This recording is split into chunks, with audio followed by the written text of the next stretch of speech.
I think everyone's definition of a trip from hell is different. This probably wouldn't be what I'd classify as the trip from hell, but it definitely was rough and there's a lot to unpack, so it's going to be a two-parter. But anyway, let's get at it.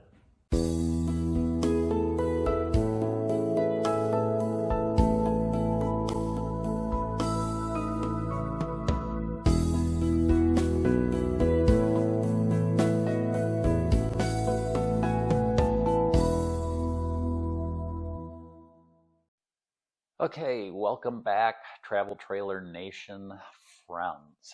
So this will be a two-part documentary of our trip to Marfa and beyond. If you've gone out to traveltrailernation.com and looked at what I've written up so far, it basically is Marfa not all fun and games, because it certainly wasn't.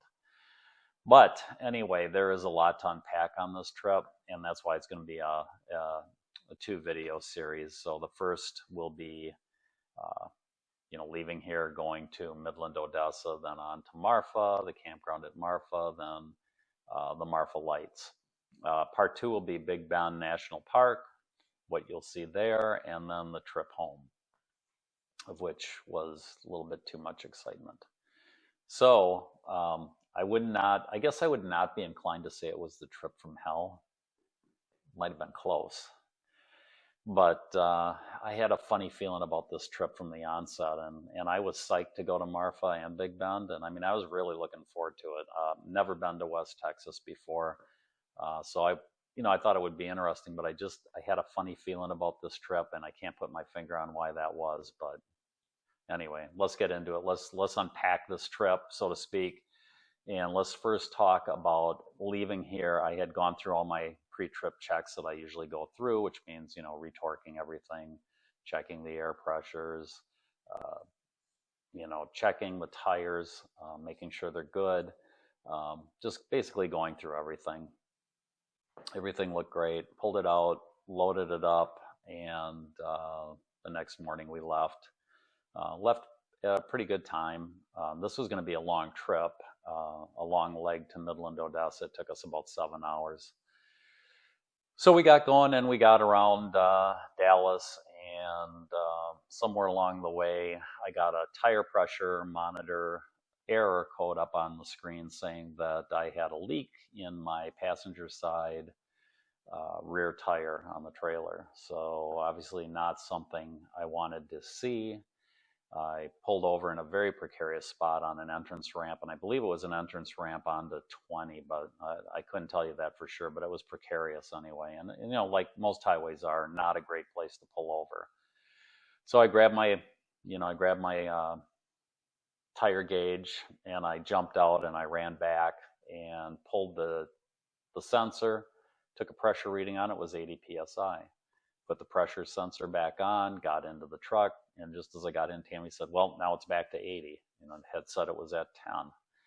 So obviously I've got a conversation that I need to have with the TireMinder folks and see if there is some sort of a life expectancy on those sensors. We've had them for 8 years, and I don't know if you remember last year I had an issue when we were in Arkansas coming home from up north, where I got a really strange thing going on saying, high pressure, which it wasn't.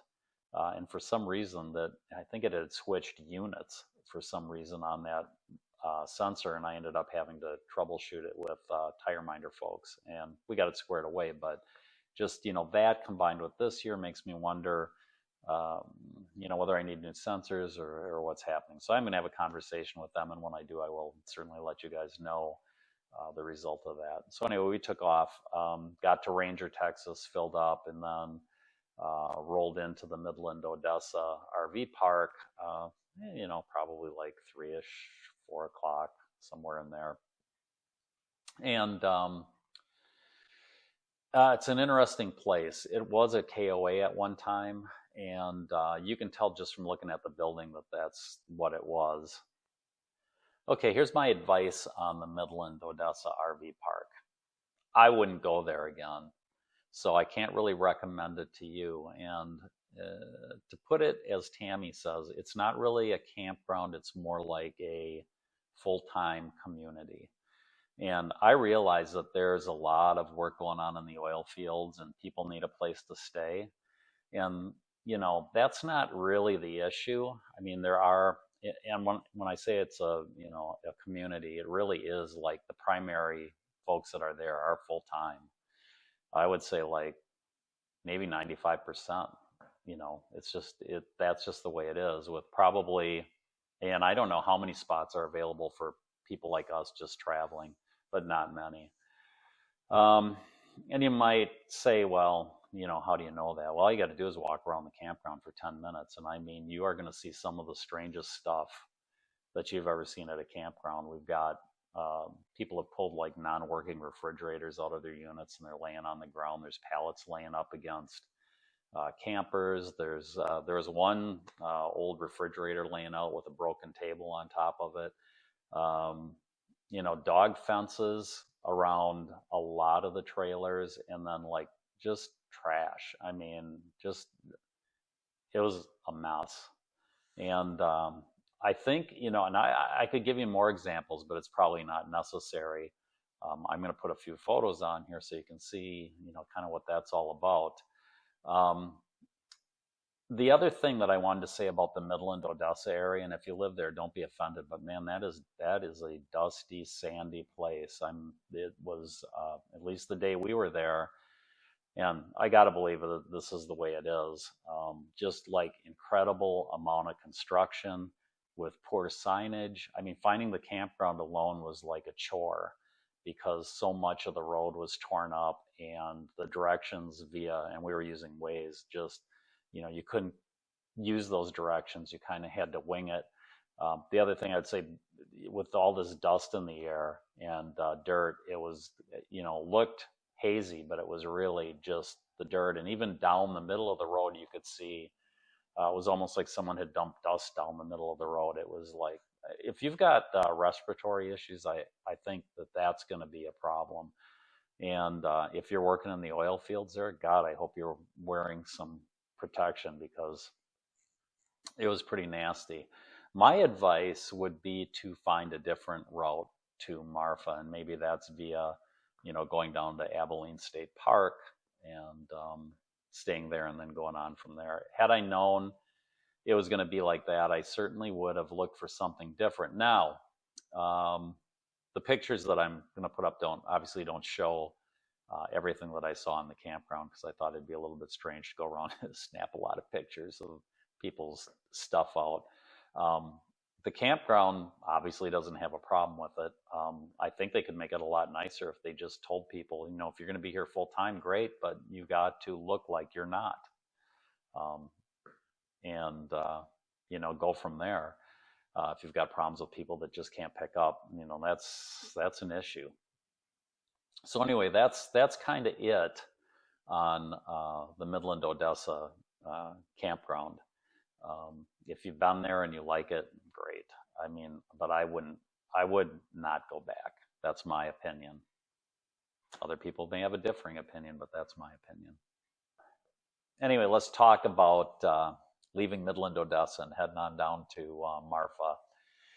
We got out of there at a pretty good time, and it was really going to be a short day compared to the 7-hour ride we had the day before getting to Midland, Odessa, which was great for Eva because, I just don't, long days like that are rough on her. I think they're rough on us too, mainly because of her, because, we don't want her to be trapped that long in the car. So it took less than 3 hours. We stopped in Stockton, Texas, and we got some fuel, and then it was a short 95-mile ride to the campground, which was the Tumble In RV Park in Marfa. And just a heads up, first of all, the scenery is absolutely beautiful on the way there, and it is shocking how nice the roads are on the way there. Smooth, no potholes. Some of the best roads I've ridden on in Texas, including just outside my neighborhood. Much better. And very nicely maintained. And the scenery is absolutely gorgeous when you get into seeing the hills, which kind of remind me of the Black Hills. I know they call some of these mountains just absolutely beautiful. So just a heads up, when you get to the Tumble In, the entrance is very hard to find. When you see the sign next to the road that says Tumble In, you're just about on top of the entrance. The weeds are so high on the side of the road that it's just very difficult to see that entrance. And it's a little bit of a dip when you go off the shoulder of the road. Not terrible, but just be ready for it. You're never going to meet the owner or be greeted by an owner. You basically register yourself. Even if you have gotten a reservation online, they still expect you to pull into your site that you were given. I went into the little trailer. It's a little 60s travel trailer, and there's a nice desk in there, and it has your name on a board, and it tells you what site to go to. And there's a cone at the site, so you pull in, nose up to the cone. And I took the cone back up to the office. But even though you've registered online and he knows you're coming, he still wants you to fill out paperwork saying you're there, you're in the site, which is fine. I don't have any problem with that at all. And like I said, it's all done in this tiny orange and white travel trailer, which was, really, really cool. The other thing I wanted to mention too is that the gravel that is throughout the campground, I noticed when the sun would hit it just right, it looked like there were small broken glass particles mixed in that gravel. I didn't have any problems with Eva on it, but I just thought that was strange. It may be part of the mix of what they bring in there. But the campground itself was largely unoccupied the whole time we were there. With the exception of maybe 6 or 7 full-timers, and even the full-timers weren't there the whole time we were there. During that whole 7-day period, we had only 2 other people come off the road and camp in our full hookup row, and that was it. So, that was nice to be kind of isolated like that.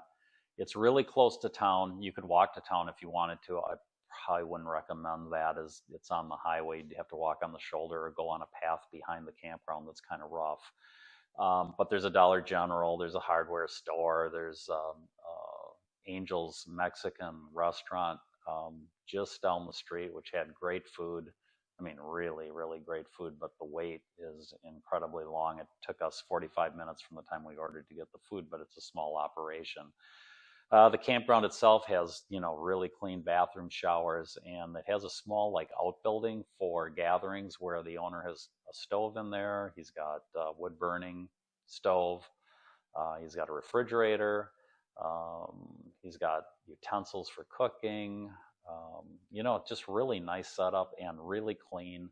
I can't stress enough for not seeing him. And I don't know when he would come and do things, but boy, really clean campground.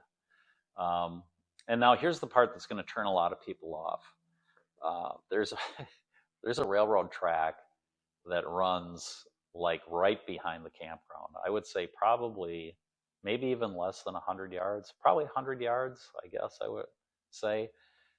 And those trains come by pretty regular, including Tammy calls it the 5:05 in the morning. And that one was always really a rattler. You could hear stuff in your cabinets shaking. So that was kind of interesting. Now, as a kid, I grew up from the time I was 9 years old to 18 with my parents. They had a set of 2 railroad tracks that went behind their house. And I remember the first time I heard it, it was kind of jarring. And then, it didn't take but a couple months and you didn't even notice it anymore. You'd be in the house and someone would go, "What's that?" And then you go, "Oh, it's the train." So it's loud. All right. So if that really turns you off, this is not the campground for you, because it's going to happen at least 5 times a day.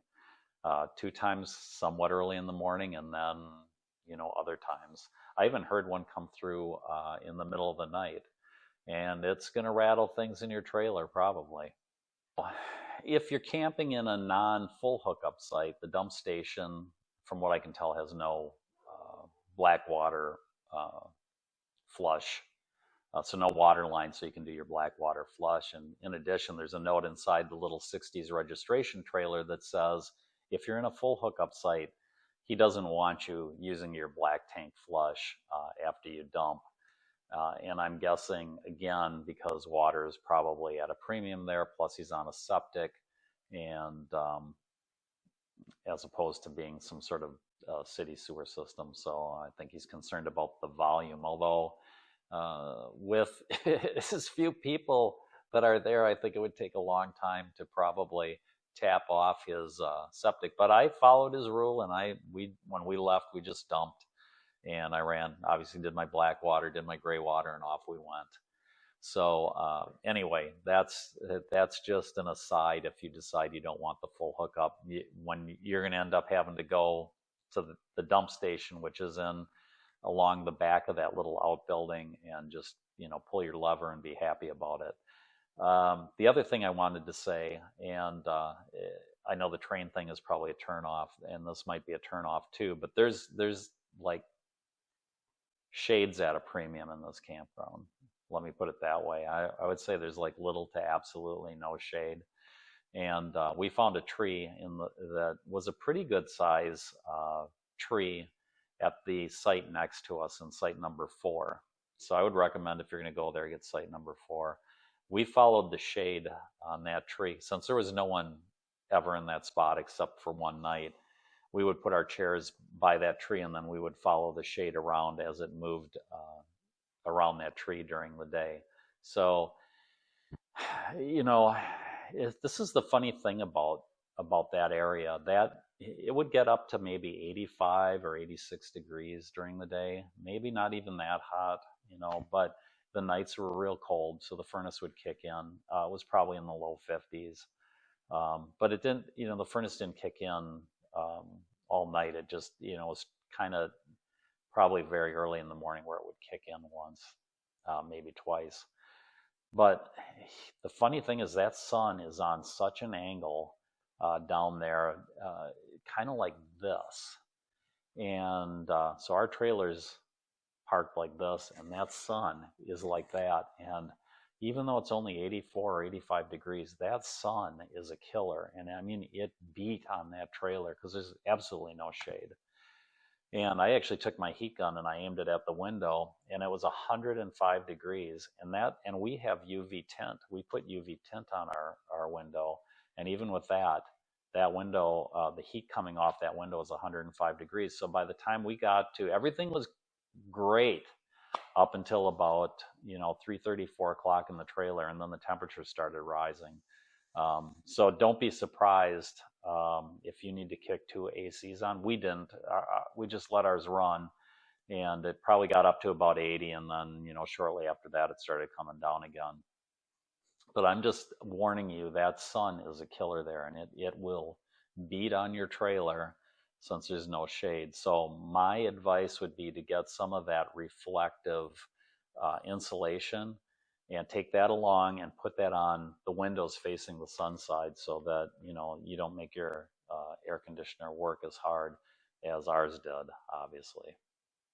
The other thing I had to do was run down to the hardware store and buy a small set of screwdrivers, because I was pretty sure my AC unit wasn't calling for air conditioning at the appropriate time, and I had a spare thermostat in the trailer, so I used that to basically switch out the thermostat. And after that, I thought things were better, really. But I don't want to understate the heat that's coming from that sun. And actually, I was kind of glad I bought that screwdriver set, because later I ended up having to, we heard this beep going on late at night when Tammy was walking around, and we're kind of like, where's that coming from? Because earlier in the day I had walked by, there is a full timer about 2 spaces down from us, and they weren't there, but something in their trailer was beeping, and I was thinking, gosh, I hope that's not the propane alarm. They came back shortly after that, and whatever was going on, they took care of. But and I was like, God, is that their alarm again? But when we would stand still, we never heard anything. Well, as it turns out, it was actually our Level Mate Pro because the battery was low on it. So anytime you walked, I think it was trying to, find level again, and it was beeping, basically a low battery warning. So I was able to take that apart and throw a battery in, and then, everything was great with the world again, nice and quiet. Okay, but that's aside from really the whole campground experience, this, little odds and ends, things that went wrong in the trailer. But I would be lying to you if I said I didn't like that campground, because even with the burrs and the sun, there is something kind of nice about camping, kind of isolated. And it was quiet. I mean, for the most part. I mean, you do have a highway on one side of the campground, and you have the railroad tracks on the other. And I wouldn't say that's like a super traveled roadway. But again, if you can put up with the trains, 5, 6 times a day, you're probably going to really like that campground. I mean, even with as deserty as it is, the conditions, not having grass or whatever, I'd absolutely be lying if I said I wouldn't go back to it, because I would go back. And here's another interesting thing, and if you saw my short where I said Marfa Light, it wasn't a Marfa Light, but outside the campground twice, 2 days in a row at about 4 a.m., I saw something strange in the sky that I can't explain, and I'll throw the video up here so you can see it again. My camera is completely still when this thing is zigging and zagging and darting all over, and I mean, not in a fast way. I mean, it is very, very strange. Can't explain it. It was even weirder that I saw it the second day, and then I never saw it again after that. And Tammy kind of put it best when she said, "It's a lot of weird stuff going on down here." So anyway, that's right outside the campground. Walk up to the entrance at 4 a.m., look in the sky. Who knows, you might see it too. But anyway, it was bizarre. All right, I think I've given you enough of a lowdown on the trip to Marfa and the Tumble In RV Park. So let's go on and talk about the Marfa Lights now. All right, rumor has it, if you go online and do some research, that you can only see the Marfa Lights about 30 times during the year, and the best chances are in September and March. Most likely time to see them is apparently at just after sunset, or during, when it's getting dark, and then just before dawn. So we already talked a little bit about the weird stuff I saw outside the campground. And I thought initially, hey, maybe that's Marfa Lights, but the Marfa Lights are really more visible. They're basically like, let's say, shoulder height, or when you're looking in the distance, it seems like they'd be shoulder height. Nothing high in the sky like that. So what happened outside the campground, definitely not. Well, I shouldn't say definitely not. It could have been, the Chinati Mountain is in the distance, and perhaps, I don't know. It's hard to say what that was, if it was a Marfa Light that was, way up on the Chinati Mountain, and it just seemed like it was high up, but I kind of doubt it. So I can't really explain what's going on outside the campground, but we did see a lot of the Marfa Lights at the overlook. So let's talk a little bit about the overlook. It's kind of an adobe structure, circular adobe structure. It's in really good shape. It's just 9 miles down from the campground. The parking is a little different. So you have a driveway that goes in front of the building, and the expectation is that everyone's going to park kind of parallel along that driveway, which on both sides, which doesn't leave an incredible amount of room for a lot of people if, it's like a high visitor sort of experience that night. I'm guessing you could probably get 12 cars aside, maybe. But anyway, it has a really nice overlook in the back that is really quite large, and it faces, I would say it probably faces due south, and the Chinati Mountain is kind of to the right of the viewing area, and that's where you want to look when you're in the viewing station. So at the viewing structure, there is some binoculars as well that are kind of fastened to a pole that you can look through. But I looked through them and I couldn't really see anything. I went to the front and looked, and those lenses on those binoculars are basically um, dirty. I mean, like full of dust, and it's all on the inside. You can't wipe it off. You might be able, I didn't try every one of them, but my guess is they're all pretty much the same. So you may want to bring your own binoculars if you care to, but you can certainly see the lights without them. Bring some chairs because there's just benches along the back of the viewing area, and if you want to be up towards the front, which is going to give you a better view anyway, bring some lawn chairs, or you could walk down into the grass area in front of the viewing area, and there's some kind of stone benches down there that you could sit at too. But keep in mind, again, this is a desert environment, and you're going to be walking through all those burrs. And when we looked at that area, the grasses were pretty high, so you'd be stepping over a lot of brush to get out there. And you're going to need a flashlight regardless of whether you're down on the ground or you're up above. When you leave, it is like pitch black. And there's steps and step offs, and just even walking down to get to your car, it's very dark. So please bring a flashlight. You'll be glad you did, because it's going to be very hard to navigate to your vehicle. So anyway, I think that kind of sums up, what the viewing stand is like. So let's talk a little bit about what we saw. I think the best thing for me to do is just put some pictures and video up, and so you can see it while I talk about it. So we got there just as the sun was setting the first time, and there were maybe 20 people in total at the overlook. And about 10 minutes after we got there, we started seeing lights towards the Chinati Mountain range. And first there was one, then there was two, then there was one on top of another one, and it went from white to red. I took quite a few videos, and I had my camera, and I was using my iPhone, and you'll pick it up with an iPhone. I was a little concerned that I might not catch anything with it, but I did. And I put my camera, my iPhone, in a tripod because I wanted it to be perfectly still. And we stayed until about 9 p.m. or so, and then we headed back to the campground.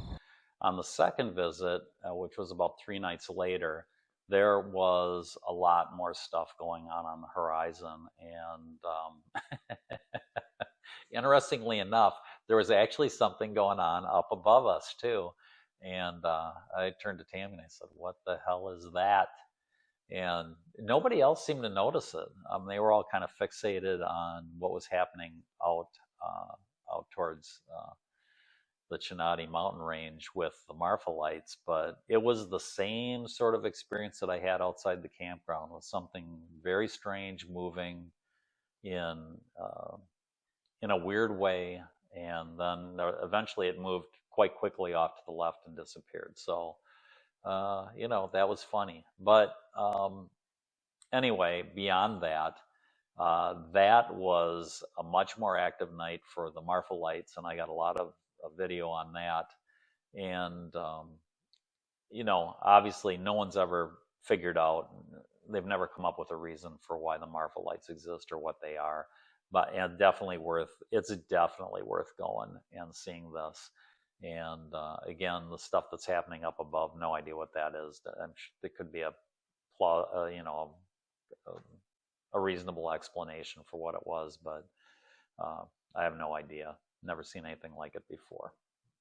All right, I think that kind of sums up our experience at the trip there, and the campground certainly gives you enough information so that I think you'll be ready for staying there, and certainly give you some information on the Marfa Lights, which, I mean, it's worth the trip just to see that. And you're only, let's say, an hour and a half from Big Bend, which is going to be the next video I want to talk about. And we were there during the government shutdown, so we just cruised in, and I got to say, kind of somewhat amazing how few people were there. So, and again, the roads there were beautiful. So that'll be what we talk about next week. So until then, happy camping.